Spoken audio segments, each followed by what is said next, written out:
Məncə yox, açmasın. Nə izah edirsiniz yəni səbəbi?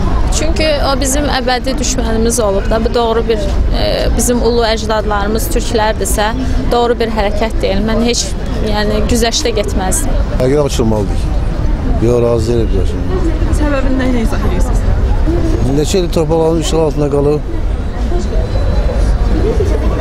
Kim istəyir ki, sərhədlər açılsın? Biz ağzı ilə açılmalı. Ermənistan Türkiyənin sərhədləri açılsa, Ermənistan inkişaf edəcəkdir. O da bizim yanımızdadır belə. Narazıyım. Mən razı deyirəm. Deyəndəki müsəlmançılıdır da, belə deyil. Mən narazıyım.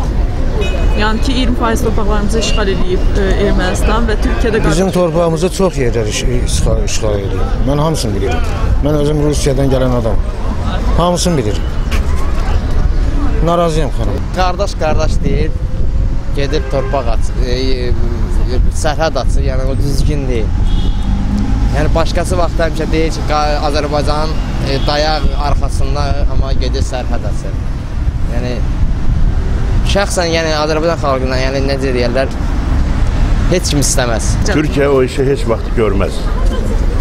Heç vaxtı Türkiyə ilə Ermənistan sərhəddə açılmaz. Mən buna inanıram. Onlar torpağı bizə, özümüzə təhvil verərlərsə öz xoşları ilə. Bəli, sərhəd açılmağına biz razı olarıq.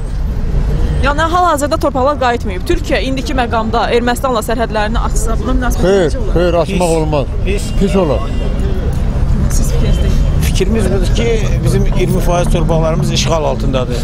Nə qədər ki, düşmən bizim torpaqlarımızı zəbt edir, heç bir sərhəd açılmamalıdır. Biz torpaqlarımıza qayıtmalıyıq, özümüz müharibə eləyib, öz torpaqlarımıza qayıtmalıyıq. Sərhəd açılmalı pisdir münasibətimiz. Qəti doğru deyil. Çünki neçə əsrlər, illər, tarixlər erməni həmişə müsəlman düşman olur. Həmişə. Heç vaxt ona razılıq vermək olmaz. Bir də ki, o dövlət, böyük dövlət, hegemon dövlət özü bilər. Biz sadəcə xırda dövlətik. Özümüzü biz yalnız dünya elmlə tanıtmaq lazımdır. Elmlə. Sənin neftin, var dövlətin olmasa boş şeydir, gəlib gedə bilər. Amma elmi olsa, hər yerində sənin sözün keçər. Torpaqlar azad olundan sonra bəli, mehriban yaşamaq lazımdır. Düşmançılıq lazım deyil. Münasibətim çox pisdir. Halbuki Türkiyə bizə iki dövlət, bir millət deyir. Yəni, qardaş dövlətik. Ermənilərə gərək o qədər cəza verilsin ki, bizim millətimizin qədrini bilsinlər daha doğrusu. Çünki biz onlara nə qədər hörmət eləmişdik, onlar bunu başa düşmədilər. İndi bizim hər gün şəhid olur. Hər gün olmasa da, hər anda şəhid olmaq imkanları var. Yəni, belə yaradırlar da, buna təhlükə var da. Bu erməniyə yol vermək olar.